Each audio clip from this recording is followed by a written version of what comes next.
All right. Looking back now through these questions from the book of Isaiah, start number one. This is going to be kind of easy. Who is the author of the book of Isaiah? Isaiah. Yeah, we're going to start off real easy on this one. Isaiah, son of Amoz. If you want to get more specific, in case I'm not aware of one, but in case there's more than one Isaiah, this is Isaiah, son of Amoz. He is mentioned not only in Isaiah, but other passages of Scripture like Kings as well. We see him popping up in the book of Kings with his prophecies, so he's scattered about. And I do want to remind you there is debate over this, but this is the common acceptance that he wrote the book. If you remember the video, it talked about how this book covers 200 years of time, and it's obvious that Isaiah, the prophet himself, died somewhere in that 200-year time period.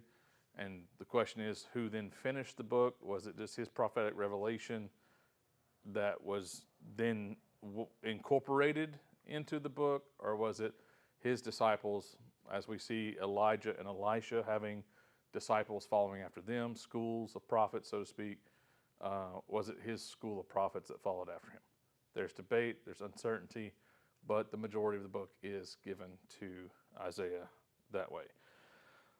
When was the ministry of Isaiah? Because this is going to be different than when did the time period of the book, but when was the ministry of Isaiah? I've got 740 AD to 690 BC ministry. That's right. Around 740 BC to 690 BC, about a 50-year period there. From 740 to 690. My brain broke for a second. It's like, no, that's more than 50. No, I forgot. I'm counting down. So yes, from 740 to 690. It was during this time period. And remember, that is different from the book because the book itself was about 740 to 540. So the book was definitely 3 times longer. Oh,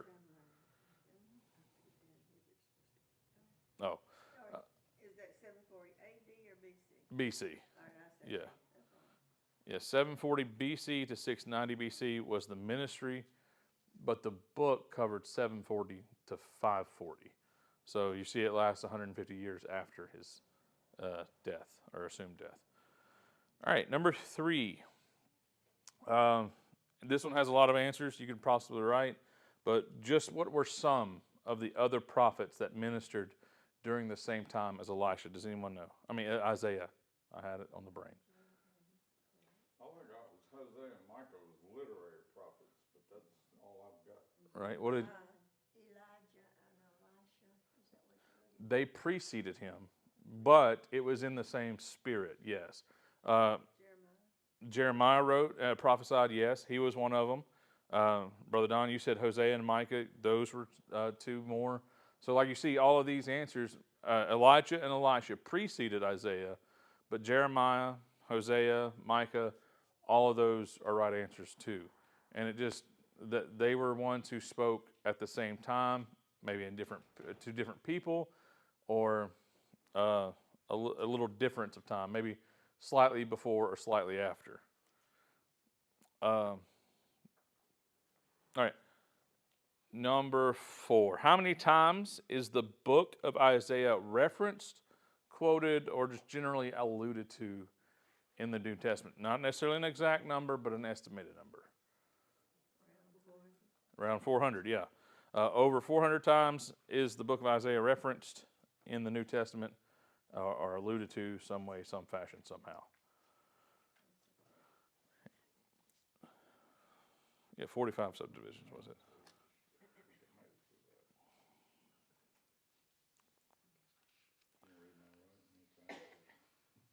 Now, as for this outline we talked about, number 5, with all these units, we're going to come back to those at the end because it is so much. We can go over them lightly, but like number 5, we're just going to push to the side for now because it is so extensive. I want to make sure to cover these questions instead.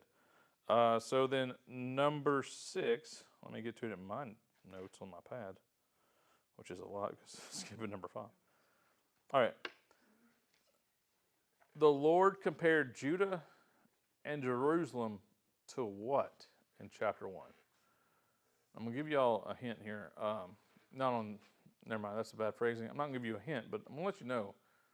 I had to reduce a lot of questions because I was trying to get something throughout the entire book. And I got to chapter 1 and went, there's 66 chapters in this thing. I cannot ask a question about every chapter. So there are going to be major gaps in these questions that you just have to go back and study those chapters. And I tried to pull out some major highlights, major things to think about. And I thought this was one of them, especially as we go through the narrative of Isaiah.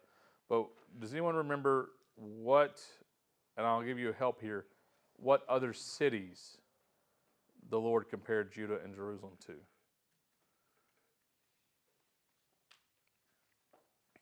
These are famous cities.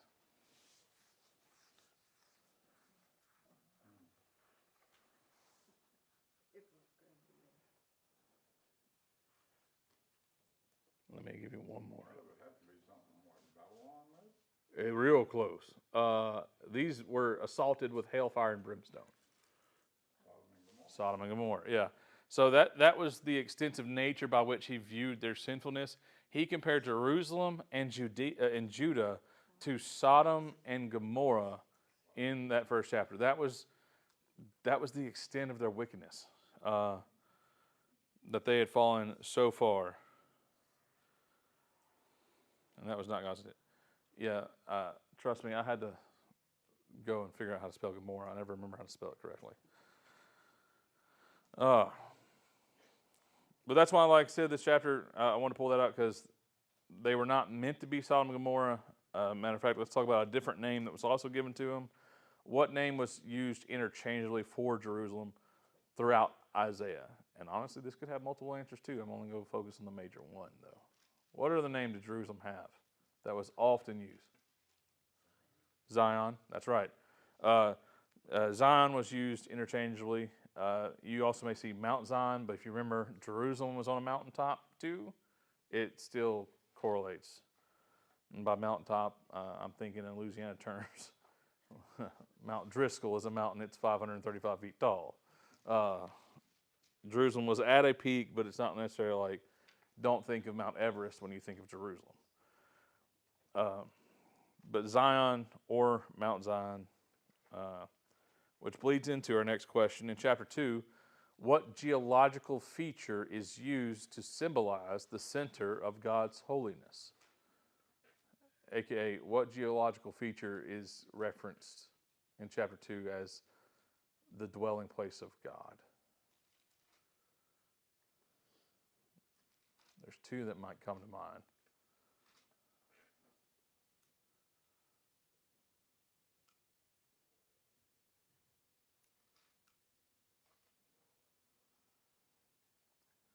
There's only so many geological features. Y'all just start throwing them out there. Let's see if we get one. A mountain. Yeah, the mountain. A mountain is used to symbolize the center of God's holiness. You may also think garden, because you go back to the Garden of Eden, chapter 2 and 3 of Genesis. A garden being that center place of holiness. There's a lot of speculation that those were not one and the same. That's not the best way of putting it, but some speculate that the Garden of Eden was on a mountain. Given a lot of the language that we see, not only in the book of Isaiah, but a lot of scripture about the mountaintop. Because remember, where did Moses meet God? On the mountain. Where did the incident between Elijah and the prophets occur? On top of a mountain. And so we see this word then being used in chapter 2 and beyond in Isaiah about this referent point of God stepping down, coming in contact with humanity through mountains. And it's an interesting study for sure. Number 9. What? Okay, I was wrong for this, and I'm so sorry. What proleptic reference does chapter 4 introduce for the Messiah? Proleptic means, yeah. I did this, when I typed this out, I went, this is funny to me because I didn't know this word until I wrote this, and I was like, let's see what happens if I put this in here. Proleptic means a preceding term that has yet to occur, essentially. So there was a term used in Isaiah, and we focused about on this a pretty penny for one of our studies. There was a term introduced in chapter 4 that reoccurred in the book of Isaiah that became corollary to Jesus, both in his ministry, in the Gospels, throughout and into the book of Revelation. This reference was made again and again and again, but it started here in Isaiah. The branch, that's right. Chapter 4 introduced the term branch for Messiah. We talked about it in chapter 4 versus a later chapter where we get branch also being a Nazarite. That's where the scriptures in the New Testament, when he says he was born and called a Nazarite, or as in, let's say, he was of Nazareth or from Nazareth, there was a reference, I think, in the book of Matthew saying that was just like the prophecy said, but then you go look in your Old Testament and you don't find this prophecy. And skeptics of the Bible will point to this passage in Matthew and say, he's referring to prophecy that doesn't exist. The Bible is wrong. But when you understand that Nazareth is that same root word as branch, which was used here, the Nesser, it begins to say like he was called not necessarily of Nazareth, but he was of the branch, which refers back to Isaiah. So it's important to know that because, again, it defends against Bible skeptics who want to try to, quote, disprove the Bible because it doesn't agree with itself. The Bible does. You just have to know how. Number 10. What repeated phrase from the Old Testament did Isaiah use in chapter 6 when speaking to the Lord? This was found back when, again, Moses met the Lord at the burning bush and throughout the ministries of different men of God. When God called to Isaiah, what was his response?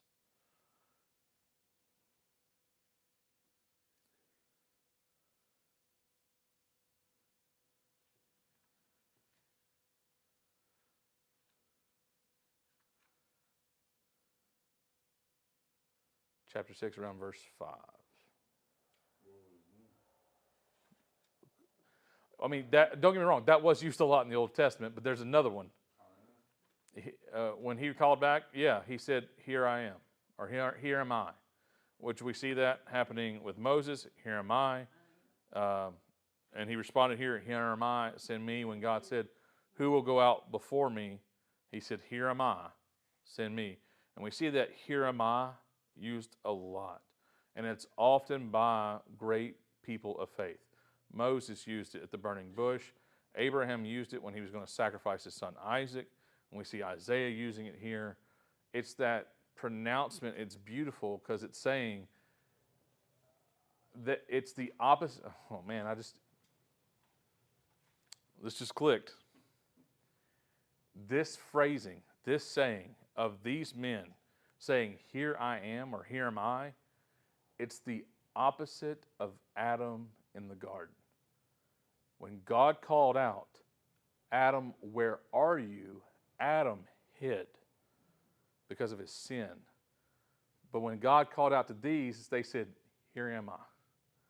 They exposed themselves to God versus Adam, who hid himself from God as much as he thought he could. We know he really didn't. But that is a beautiful contrast between when God called Adam and Adam hid versus when God called Moses, Abraham, Isaiah, and others. And instead of hiding, they stepped up and said, "I'm right here." And that's really cool. I'll try to contain myself. Number 11. What major prophecy concerning the Messiah can be found in chapter 7? And I promise you, you should get used to the phrasing of this question. What major prophecy concerning the Messiah is found in chapter 7? Pretty significant one, as all of them are, but this is one that we've become very familiar with, especially this time of year.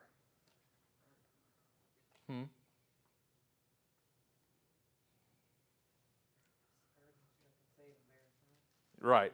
A virgin shall conceive and bear a son, and not only that, we also are informed he will be called Emmanuel, which we see happening in Matthew and Luke both. We see this unfolding. Not that we don't see it in John and Luke, but John and Mark, but they take different introductions to Jesus. Matthew and Luke give a much more detailed account of his birth. Would you see that in the overall volumes of those books? Matthew being broken down into 28 chapters, Luke into 24, while John gets 21 and Mark gets 16. It's just the amount of writing each of those authors did. There was more detail in Matthew and Luke, which isn't to say they're better. They all served different purposes. But in chapter 7, the Messiah shall be born by a virgin and will be called Emmanuel.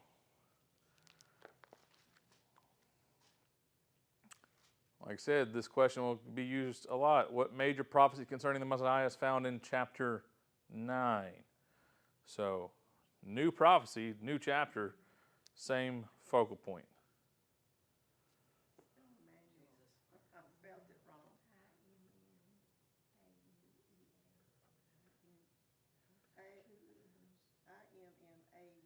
I-M-M-A-U. A-N-U-E-L.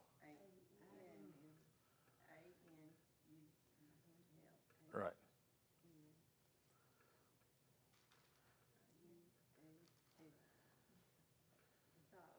No, you're good. Chapter 9 brings out another major prophecy, also concerning about Jesus, and his birth, but it gives different detail. What was your answer? Okay. I feel you. Not the one I'm referencing, at least. There may be that in there. I'm not going to deny it, because remember, Isaiah has a lot. But the major focus that I want to point out is the authority and the eternal and just nature of the Messiah. And this comes from when it talks about, let me get Matthew 9 here so I can tell it to you directly. Isaiah 9, not Matthew 9. Matthew's now stuck in my head.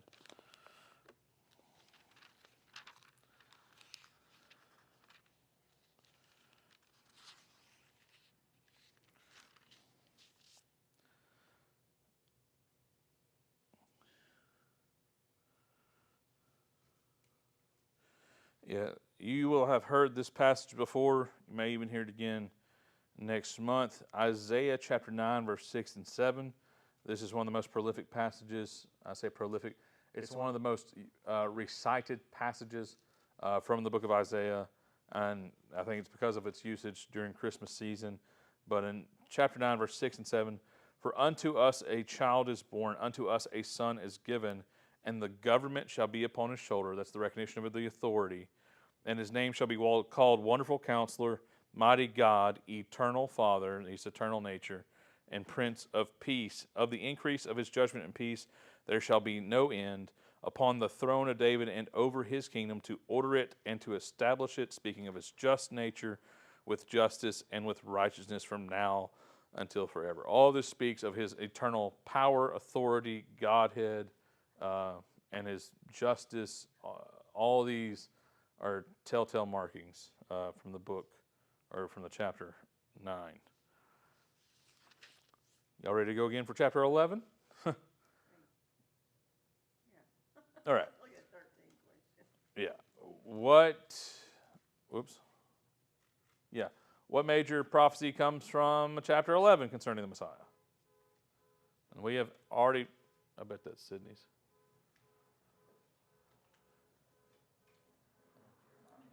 Jason, tell me.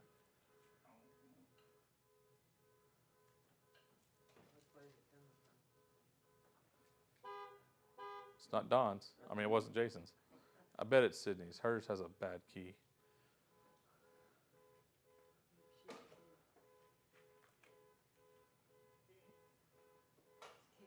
Oh, that's even better. Because now the question is, how did that happen?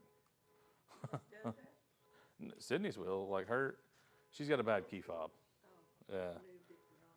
Yeah, like the Right. The circuit board's messed up in it. All right. Well, that gets sorted because I know Jason went to take care of it. The major prophecy found in chapter 11, we've already referenced it, is that the fact that the Messiah will be born in the lineage and house of Jesse, which also means of David because Jesse is David's father. And this comes from the very first few verses of the chapter. There shall come forth a shoot from the stump of Jesse, and a branch shall grow out of his roots. Remember how we talked about in chapter 4? This is the continuation of that branch image. The Spirit of the Lord shall rest upon him, the Spirit of wisdom and understanding, the Spirit of counsel and might, the Spirit of knowledge and of fear of the Lord. So in verse 1, we have this major prophecy. The Messiah will be born in the lineage and house of David, which we already saw in Kings and Samuel, the seeds of this. When Samuel would say, and other prophets that would come to David and say, there will be, God himself came to David and say, I will establish your kingdom forever. So from the root of Jesse, which is through David, but there will be an eternal king. And we get that in chapter 11, verse 1.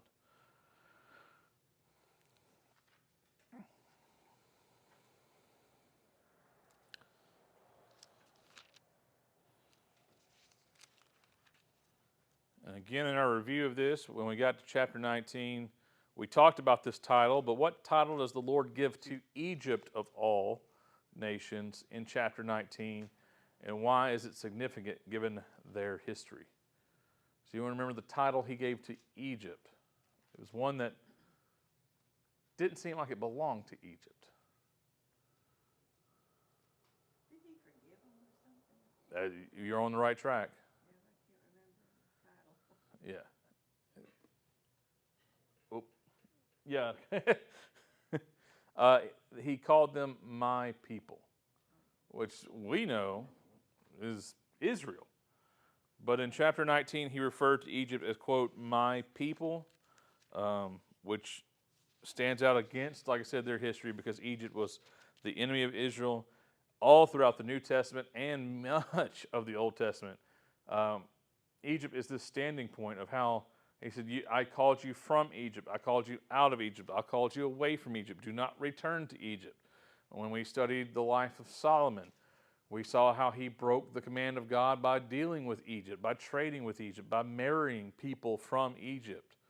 And that was all against God's wishes because it was the symbol of sin and unrighteousness, of idolatry and polytheism, and how they were given to all these gods, little g. And he said, have nothing to do with them. Have nothing to do with this state of sin.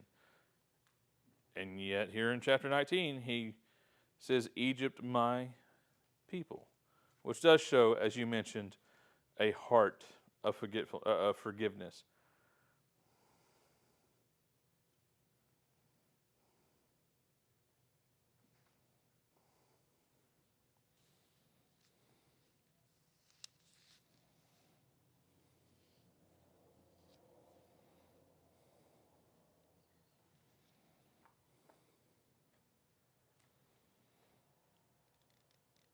And that comes from chapter 19, verse 25.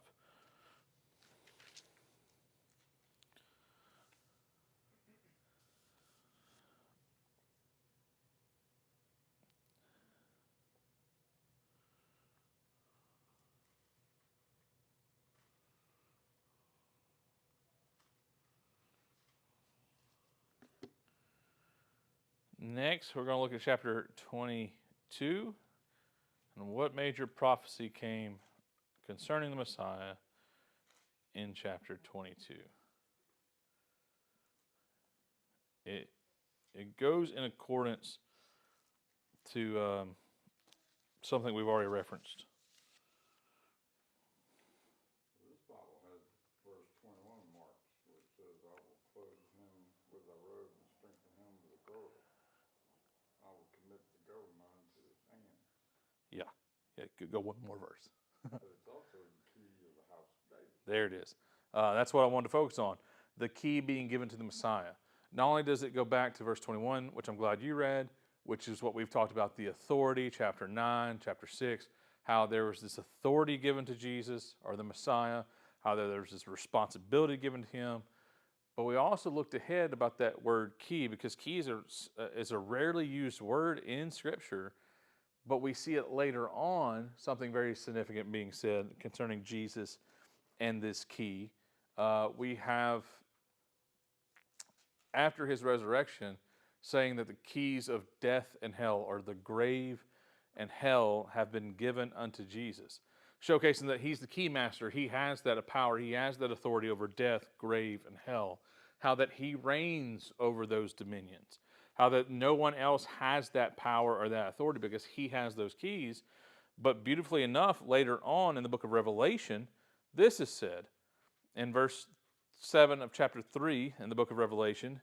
And to the angel of the church of Philadelphia write, these things says he that is holy, he that is true, he that has the key of David.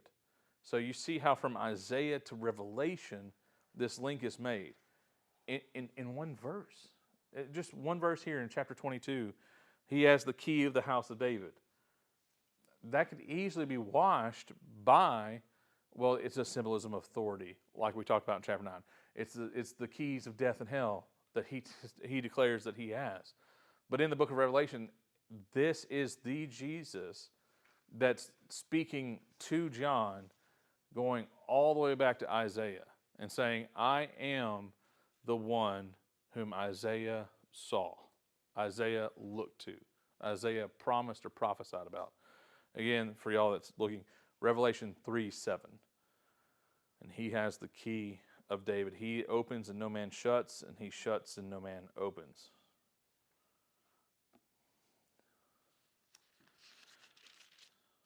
Chapter 28. What major prophecy is found in chapter 28 concerning the Messiah?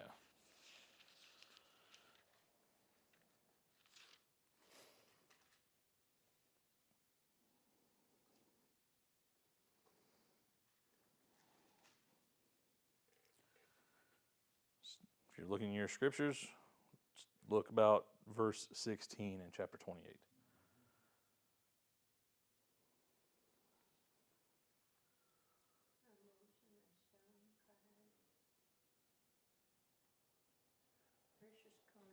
There it is. Yes, ma'am. You said those first two. I was like, she's right there at it. I know she's going to find it. Yeah, he is called a chief cornerstone or a precious cornerstone. And we talked about why that's significant both in the industry of building, but for us in a spiritual nature too. That he is the chief cornerstone, the principal cornerstone by which the rest of the foundation is laid and measured, and that he is a solid foundation for us.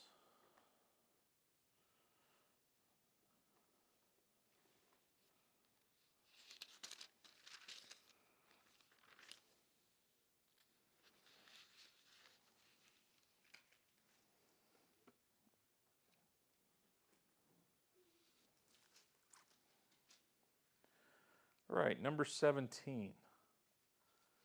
What was the sin of Hezekiah? Because remember, in the book of Samuel, or book of Kings, we didn't get that. But we found it here in the writings of Isaiah. What was the sin of Hezekiah? He hooked up with some other country, but I can't remember. That is true. It was the country you're referencing is Babylon. I'm looking for another word to be included in that, though. Yes, he did make an allegiance with Babylon, but he also showcased a certain element before.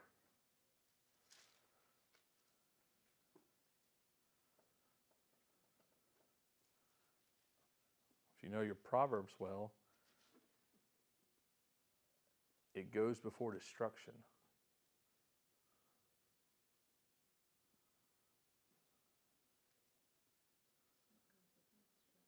And a haughty spirit before a fall. I heard it right now. Yeah, huh? I hate it when that happens. And that is the sin of pride. There you got it as fast as I did. Yeah. Yeah, he had pride when he showcased all of his riches and pretty much made a showroom of the kingdom and had those Babylonian officials come in, and he was like, look at all my stuff. He turned into that little child. He was like, look at all my toys. But he was not humble and reserved and kept those things from Babylon. And Isaiah walked to him and said, all that you have shown unto them, they will take. And he's like, yeah, but I showed them everything. And he was like, yeah, and they're going to take everything. I don't think you understand what I'm trying to tell you. They're going to take it all. And they did. But he had pride before the Babylonian officials, which, yes, he did, in a sense, was making allegiance with them because he was entertaining them in that moment.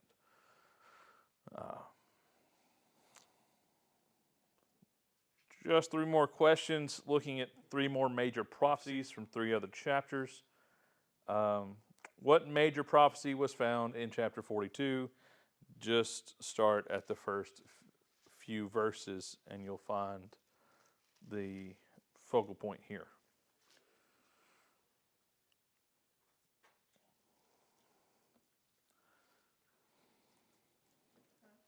With these glasses, the only way I can see this little print. But I like this Bible, that's why I won't change. I feel you.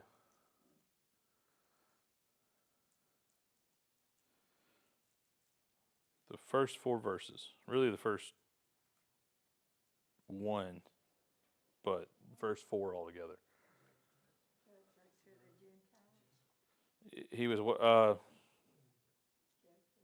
judgment for the Gentiles. Okay.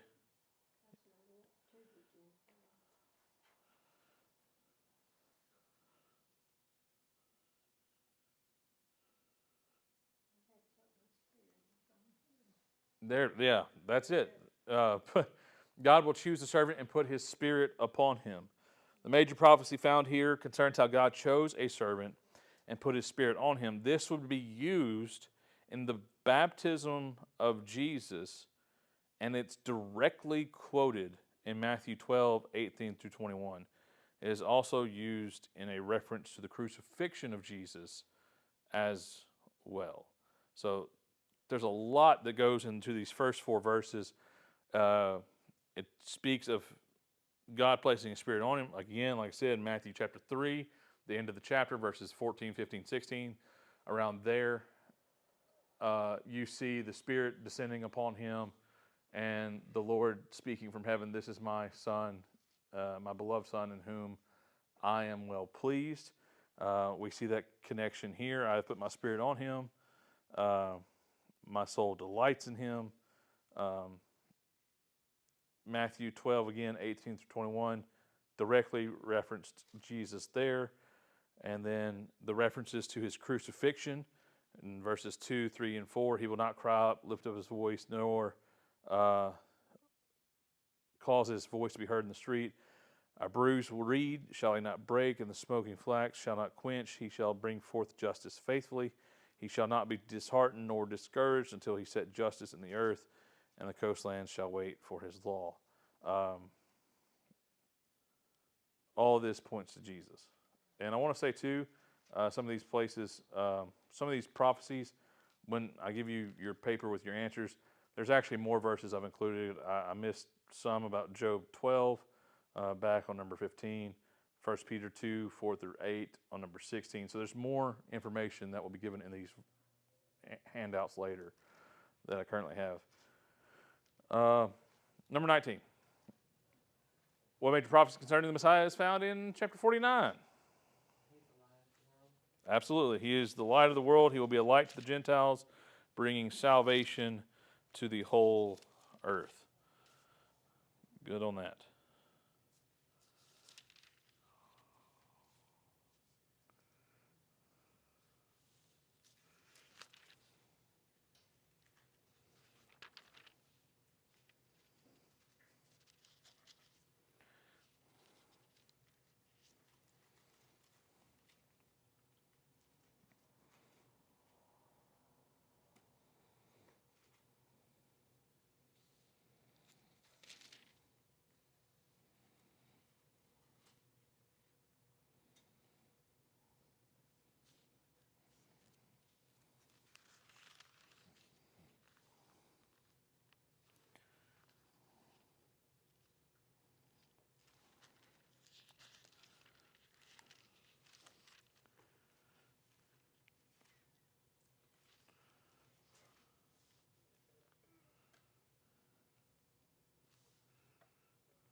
Alrighty. And now, lastly, what major prophecy concerning the Messiah is found in chapter 61?